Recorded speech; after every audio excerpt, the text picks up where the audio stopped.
Hi everybody, this is Mr. Longo, and we are going to cover how to solve quadratic inequalities in this video.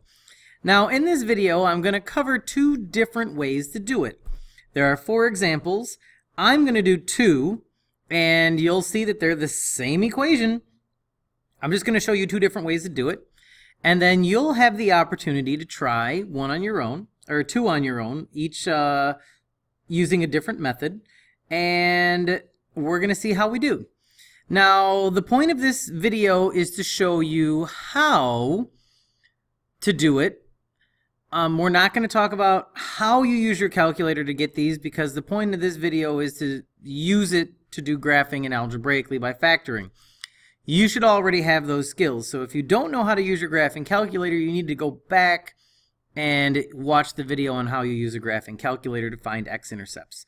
So, to solve by graphing, this is the easier method, because all you have to do is use your graphing calculator, type that into y1, type 0 into y2, and find your intersections, but you would get a graph that looks a little bit like this. Now, to zoom out, we're just going to draw one line, and this would be our y-axis, but your graph, after you found your zeros, or your x-intercepts, you would have found one at -6 and a -2. So now what are we going to do with those? So the first thing we need to ask ourselves is, what kind of circles do we need? So remember, less than or greater than symbols are open circles. If it's less than or equal to or greater than or equal to, we still make them solid circles. So the first thing we're going to want to do is put an open circle on our -6 and an open circle on the -2. But now this is the cool part. This is what saves us so much time, is what do we do with it now? So this graph is less than 0. So now you need to think, is less than 0 above or below your x-axis? And if you said below, you are correct. So what you do is follow the graph below the x-axis. And we can see that it connects those 2 circles. So now let's go back and think about solving regular inequalities that we've already discussed.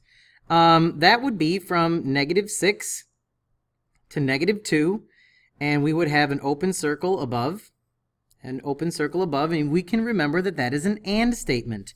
We can also remember that this is a less than statement.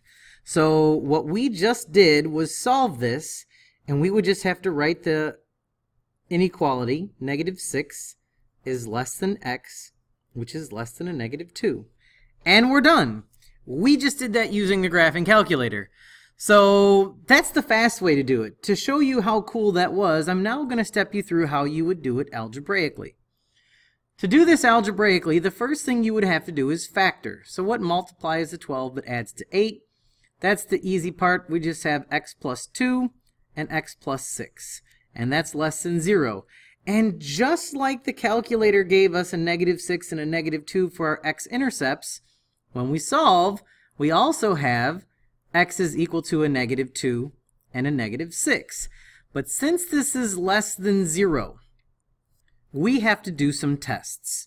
So those are actually just our critical points. So -2 and -6 are known as critical points. So if we were to take a number line, we would have our -6 and a -2. What we need to do is come up with test points in each region. So maybe we would test a -10. Over here we would test a -4. And maybe over here we would test a 5. So you can choose your own test points as long as it's in the correct region.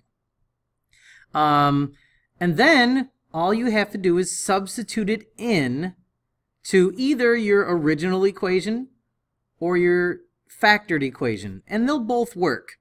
So for the -10, we'll have a -10 plus 2 times a -10 plus 6, and we have to test to see if that's less than 0. So that would be a -8 times a -4 is less than 0. Is 32 less than 0? No, that's false. So This section is false. Now we go do it again, but this time we're going to use a negative 4. And you can do it in the standard form equation as well. So we would substitute it maybe in here. We have a negative 4 squared plus 8 times a negative 4 plus 12. And we have to see if that's less than 0. If we substitute in a negative 4, we should end up with negative 4 is less than 0. And the answer to that is true. So in between negative 6 and 2 is true.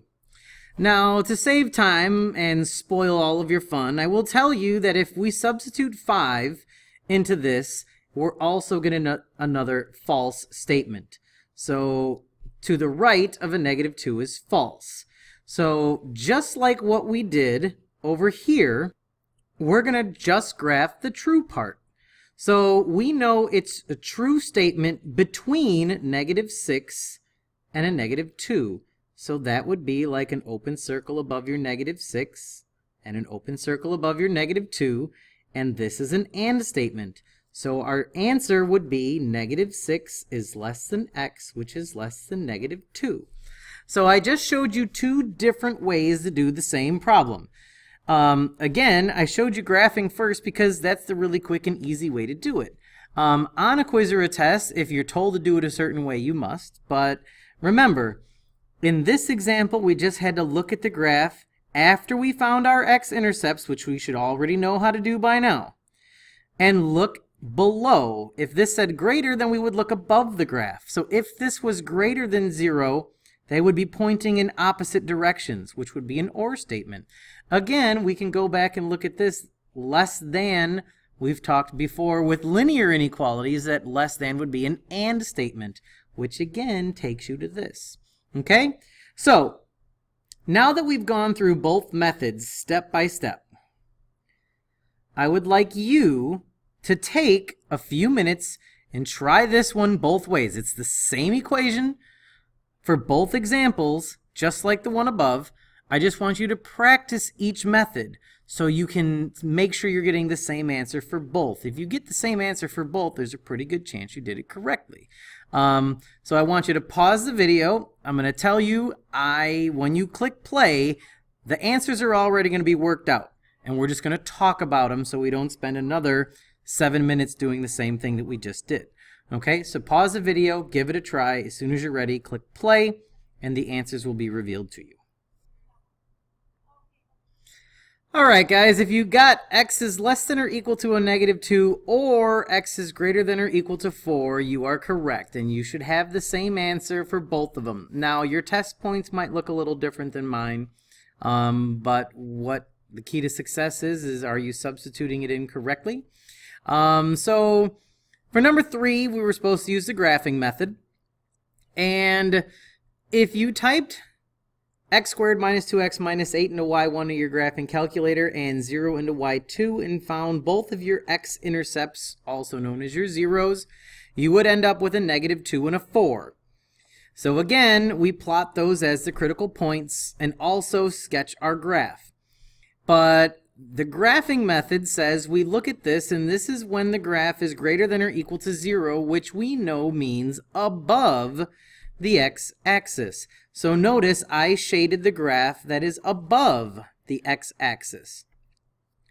Think about it, plot it on a number line. Since they are going in opposite directions of one another, that should remind you of when we were doing inequalities and an OR statement. Also, remember we've talked before. This is another way of saying greater. When it's greater than, it's an OR statement. So, OR statements are supposed to point opposite of one another. So we end up with x is less than or equal to a negative 2 or x is greater than or equal to 4. Notice the solid dots because it was greater than or equal to. If you did it algebraically, you're still going to have the exact same answer. So we would factor x minus 4 and an x plus 2 is going to add to a negative 4 but multiply to a negative 8, or add to a negative 2, multiply to a negative 8. We're going to plot those critical points on a number line and then pick 3 test points. One that's to the left of them, which is negative 5, one between them, I picked 0, one to the right of them, I picked 5. substitute them into either one of the forms. I chose the factored form. I got true for the left, false for the middle, true for the right. So again, we graph where it's true. So it was true less than or equal to a -2. It was false in between, and it was true greater than 4. So that's how we end up with the same OR statement. Again, great OR. So again, didn't want to do both of those examples step by step again. If you have any questions, obviously make sure you ask, but that is the difference between solving a quadratic inequality by graphing and algebraically. All right, this is Longo and I'm out. See you, bye.